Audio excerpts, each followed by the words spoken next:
So before I go and introduce myself and a company, I just quickly wanted to share with you the belief that this company was made and built upon. And it's a fairly simple idea. It's a fairly simple idea if I would know how to do this. Yeah.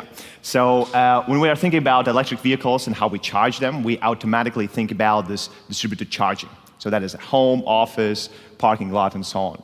And this strategy has proven itself to be pretty successful. But when we look at other alternatives like G-mobility, and by G-mobility I don't just mean this natural gas vehicle, but also biomethane, synthetic gas, and hydrogen in the future, there we're building these centralized large stations. And although we have some, for the end user, some means none, okay? So our belief is that if we go and replicate the way how the charging infrastructure is being rolled out for G-mobility, but only for E-mobility, but only for G-mobility, we can really reinvent the market. We can do some interesting offering to the market. That's why, as a company, we're bringing to market this home and office supercharger for gas vehicles. That's what we do. So why it is even important? Because natural gas and biomethane, those are great motor vehicle fuels. They are cheaper, cleaner, more abundant. We have actually 10 times more natural gas vehicles around the world than we have electric vehicles. But the challenge has always been around this lack of refueling infrastructure. However, the gas is being delivered to our homes and offices in the same way as electricity. So the grid connects more than 200 million detached houses and offices all around the world. And this grid can be used to fuel up your car, providing the fact you have a viable way to connect the grid with a car. And that has been always a challenge. Even the best companies in the compressor manufacturing world fail to come up with a solution. And that's where Hygen excels. That's where we come in.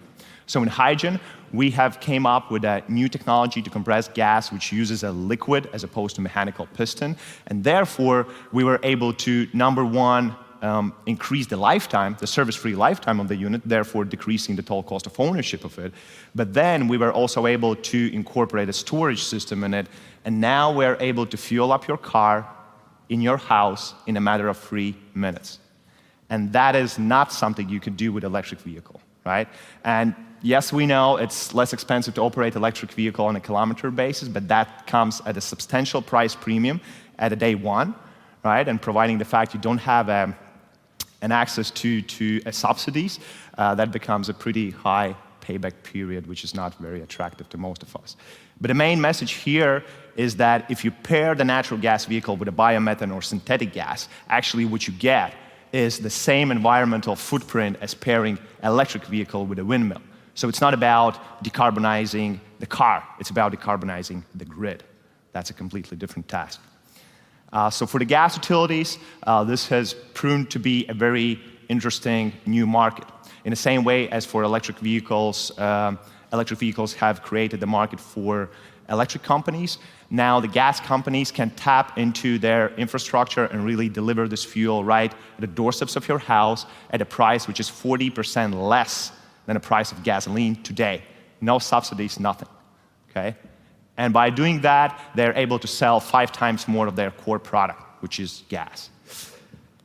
Our go-to-market strategy, though, is on one way going through the car OEM dealerships, and on the other way is going through the gas companies. That's why we are running the pilot with Volkswagen Group right here in Wolfsburg, as the Volkswagen Group is the largest car OEM for natural gas vehicles, having 23 models available.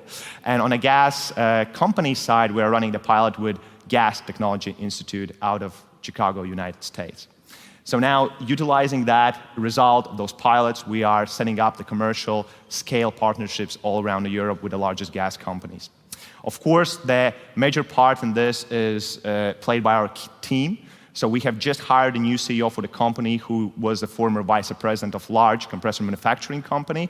But we are also blessed to have Jens Andersson, who was the former head of natural gas vehicle division from Volkswagen Group, as our board advisor. With this team, we are now closing the seed extension round of just 800K. We have some options for 300K, so if someone can discuss it, I'm available here. But 9 to 12 months down the road, we will be raising our Series A as soon as we hit the targets that we have. So then we can discuss. Thank you very much. Appreciate it.